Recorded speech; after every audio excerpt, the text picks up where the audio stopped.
gotta come down.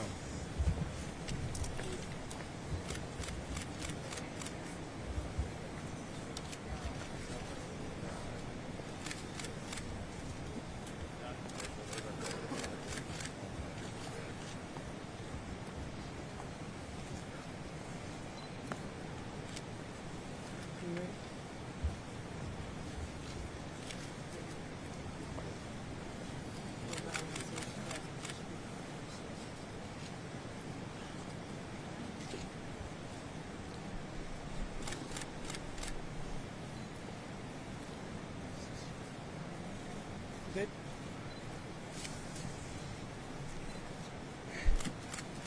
Tonight, a 22-year-old son, husband, officer, and friend was killed because he did what we asked him to do. Countless officers lined the halls of this hallway after carrying him in and grieve for their brother, while praying with everything they have for the other. I am struggling to find the words to express the tragedy we are enduring. We're mourning and we're angry. The NYPD, New York City, all of us. As I stand here in Harlem Hospital tonight, a New York City police officer has lost his life, murdered, and another one is fighting for his life to survive. The pain their families are experiencing is not something anyone can put into words. The three officers who arrived at that scene were doing their job. They came to answer a call for service, what countless officers do every single day. They were listening to a mother who called needing help for her son. And as the officers were compassionately trying to provide aid to a 47-year-old man, he suddenly, without warning, opened fire on them. In a moment, a young 22-year-old life was ended, and another forever altered. Our department is hurting. Our city is hurting. It is beyond comprehension. I am not sure what words, if any, will carry the weight of this moment and what we are feeling. We have 4 times this month rushed to the scene of NYPD officers shot by violent criminals in possession of deadly, illegal guns. 4 officers, 5 officers shot. 1 fighting for his life in 4 incidents. And now tonight, 1 is dead. Our detectives will work to piece this together, but as they do that, every NYPD officer will once again place a black mourning band across their shield. I ask you to please pray for them. We had the privilege to pray with this family. I ask you to pray for them too. Please pray for our officer that lies in his hospital bed fighting for his life. And every single day appreciate the valor and sacrifice of the men and women of the NYPD. I'll ask Mayor Adams if he wants to say a few words.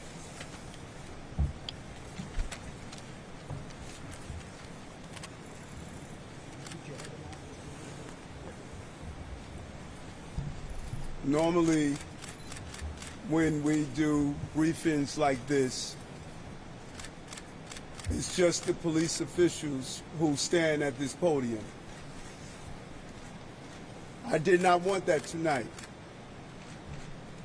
I wanted everyone to be in this same room. I wanted everyone to be here to understand. It is our city against the killers. It is our city against the killers. This was just not an attack on 3 brave officers. This was an attack on the city of New York. And it's an attack on the children and families of this city.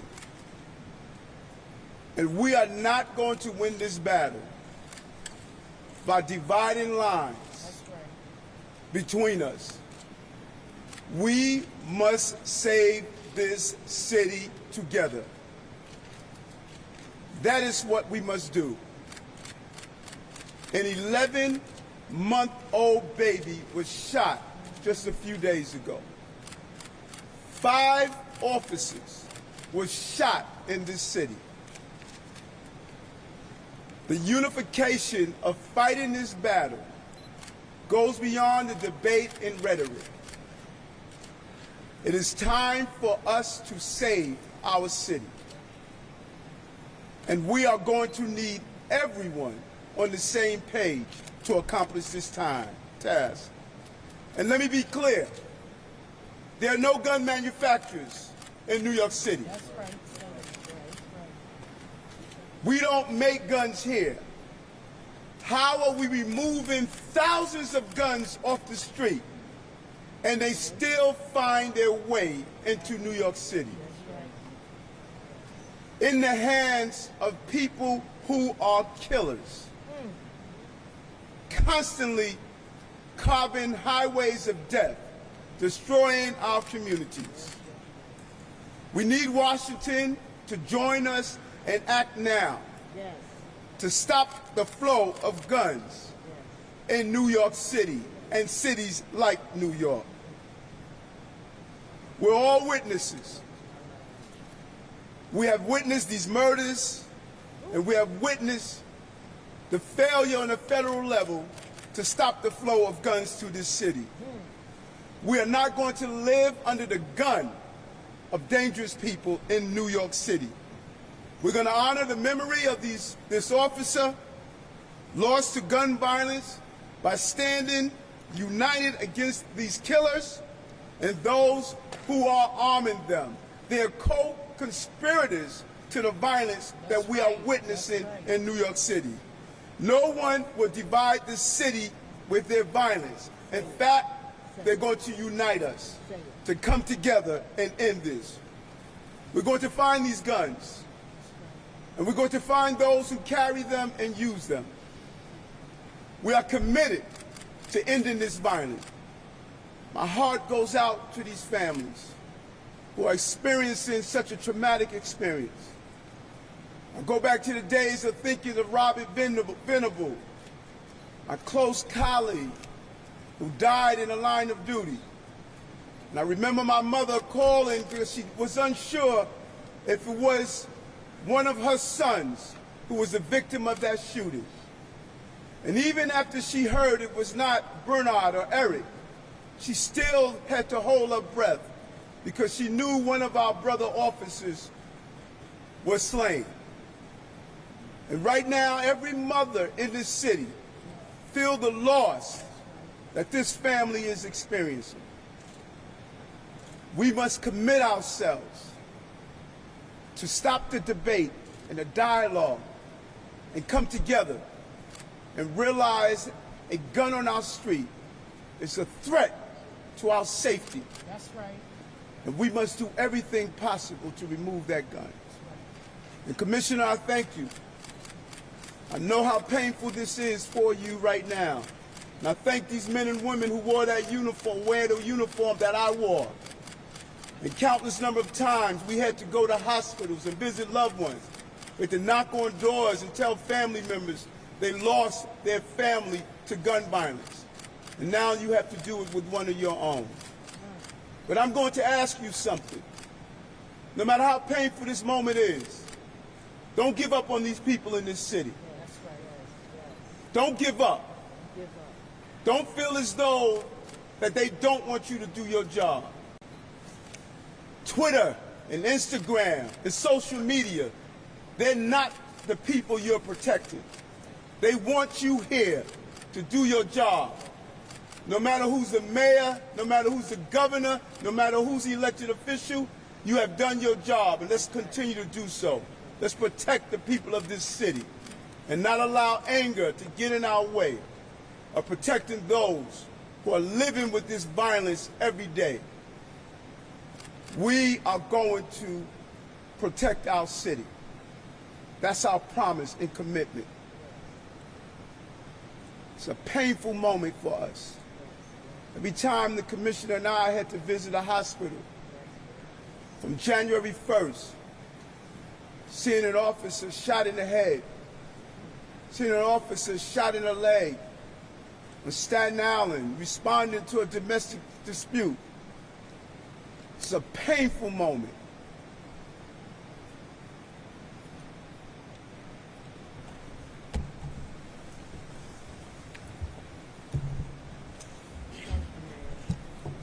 You know, as we ran into this hospital today, you don't know what to expect, and there were hundreds of police officers running down the street, dropping their cars on the corner, running to this hospital. They were running to this hospital because they just carried two brothers out of a hallway into this hospital to try to save their lives.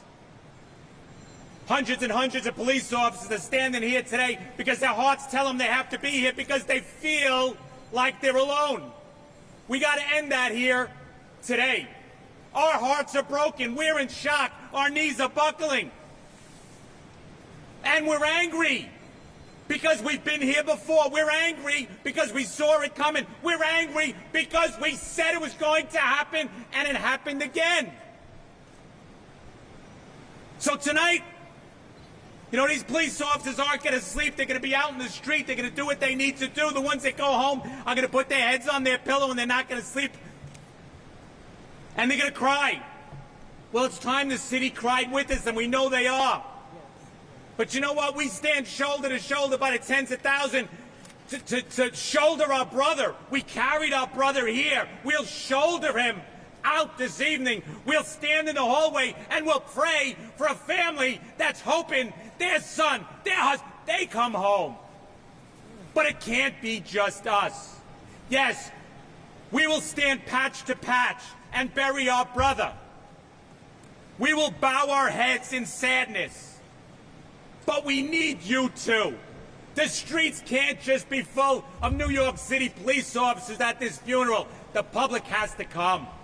The public has to send a message to anyone that dares to harm a New York City police officer. Not here, not now, not today, not to us. We're humbly asking you to come out and help us. Then when this is over, yes, a conversation, a real conversation. Not like our heads are on backwards and we don't know what's going on. We need help. They need help. We need help. It's time to do it now. We're all looking to do it. Give us that help so we can help stop babies from being shot, stop the violence. The guns that are coming in, well, help us take them out of their belts so they never dare pull it again. You know what I'm saying? We all know what we need. It's right in front of us. So now we're going to unite.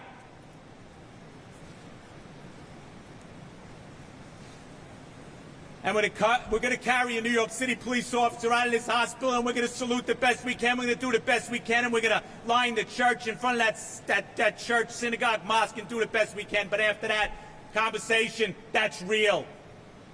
Laws that are real. Support that's real, not press conferences. Let's get voting and give us what we need. Thank God for the NYPD.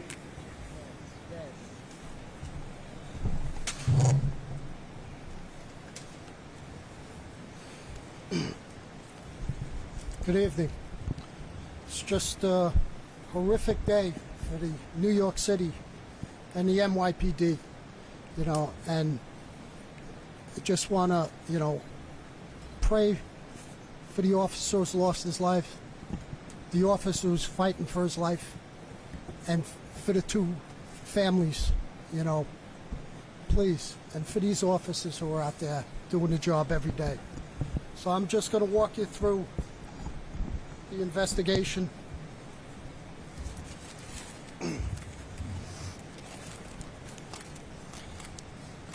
At 6:15 this evening, at 119 West 135th Street, apartment 1D, police officers from the 3-2 precinct arrived to a 911 call of a family dispute. The 911 caller was a female who stated that she was disputing with her son. She mentioned no injuries and no weapons. Upon entering the apartment, the officers were met by that female caller and her son. After a brief conversation, the officers were informed that her other son, whom she was disputing with, was in the back bedroom. This apartment is an open one-bedroom apartment. As you walk in, there is a living room, a kitchen, and a 30-foot long hallway that has a closet, a bathroom, and at the end, the bedroom. One officer remained with the two family members while two other officers go to the back bedroom. This hallway is very tight and narrow. As our first officers approach the bedroom, the door swings open and numerous shots are fired, striking both officers, one fatally, and one is here in Harlem Hospital in critical condition. As the perpetrators attempt to exit, he is confronted by our third officer, who fires 2 rounds, striking him in the right arm and head. Our perpetrator is LaShawn McNeil. He's a male, 47 years old. He has 1 prior arrest in New York City for a felony conviction of narcotics in 2003, in which he is on probation for. He has 4 arrests outside of New York City. 1 in South Carolina for an unlawful possession of a weapon in 1998. 1 for an assault on a police officer in Pennsylvania in 2002. A felony drug in 2003, and a misdemeanor narcotics in 2003 in Pennsylvania. Recovered at that scene is a Glock 45 high-capacity magazine, which holds up to 40 additional rounds. This weapon right here. That gun was stolen from Baltimore in 2017. We are working with our Joint Firearms Task Force and the local ATF to further trace this gun. This is a still active crime scene and the investigation is continuing. We are working through why this brutal, senseless, and ambush of 2 of our police officers occurred. We're asking anyone in the community who has information to reach out to the 32nd Detective Squad or Crime Stoppers. And with that, I'd like to turn it over to the Police Commissioner for some final words. Say to my NYPD, our NYPD, your NYPD, thank you for what you do and what you face. This city appreciates it. I appreciate it. We all appreciate it. You are not alone. I support you in what you do. We are not going to answer your questions. We hope our prayers are answered. Good night. Thank you. Thank you. Thank you, officers. Thank you. Thank you. Thank you.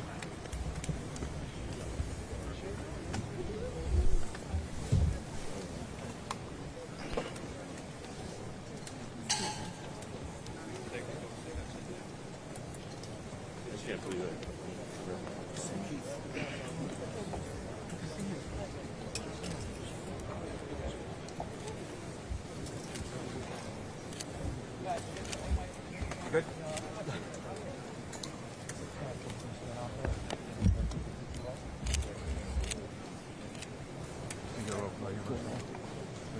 Grab